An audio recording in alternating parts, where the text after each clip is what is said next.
everyone, let's learn about pattern analysis. Like all forms of analysis, pattern analysis is a process that involves the mind.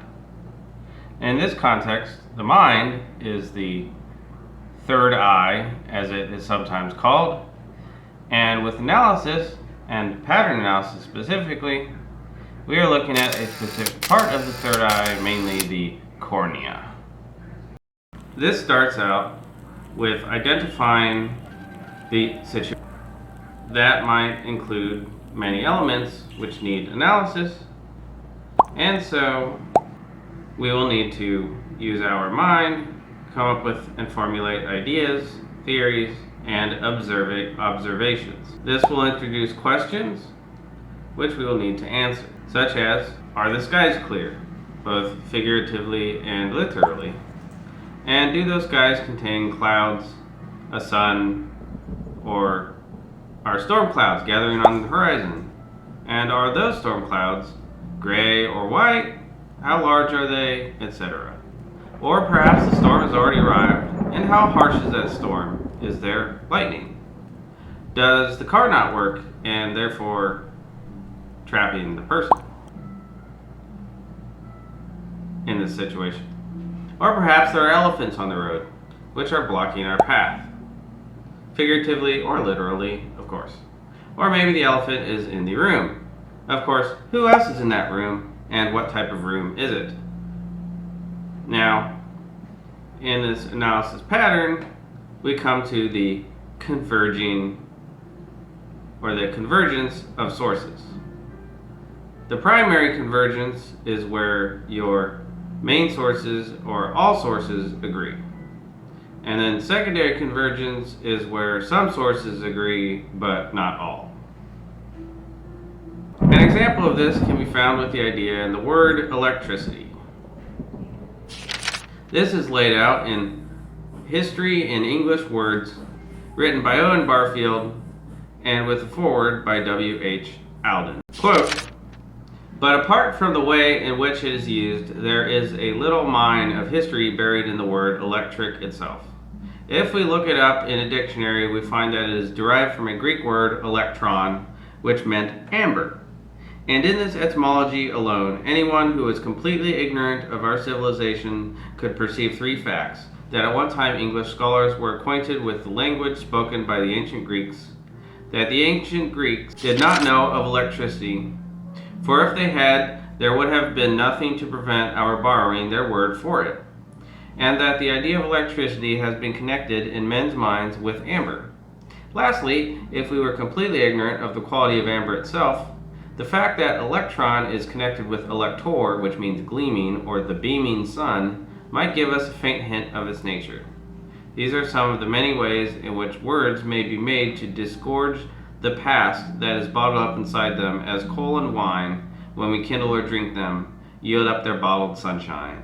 Now, a different passage in the foreword by W.H. Alden, we find, quote, "Whereas most code statements are verifiable or disprovable, most personal utterances are neither. They can only be believed, doubted, or denied. When we speak as persons capable of good and evil, the important question is what we say the case or not, but are we speaking the truth, or deceiving ourselves, or deliberately lying?" Now, another example of converging sources can be found in the example of Libertas, the goddess of liberty. Of course, Libertas is Latin, whereas liberté is French. And then in Spanish, we find liberar, and of course, in English, we have the word liberty. And then, when we look at the word point, we find another example of a secondary conversion with words. In the French, au point, French point, but the German is Lansung, which is very different.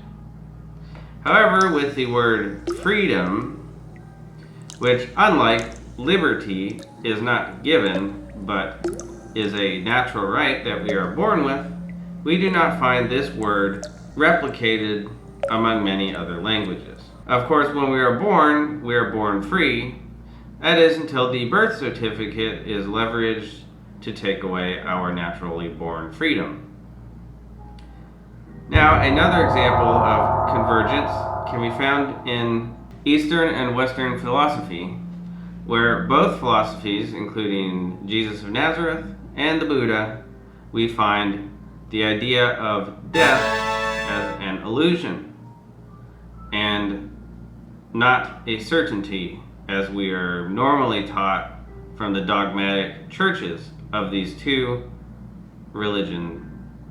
philosophies of religion, such as hell, which bears a striking resemblance to the realm of Hades and does not align with the idea of death being an illusion. This brings us into the next part of our pattern analysis, where we determine whether or not something is fake and designed as deception, or real and actually part of our existence in reality.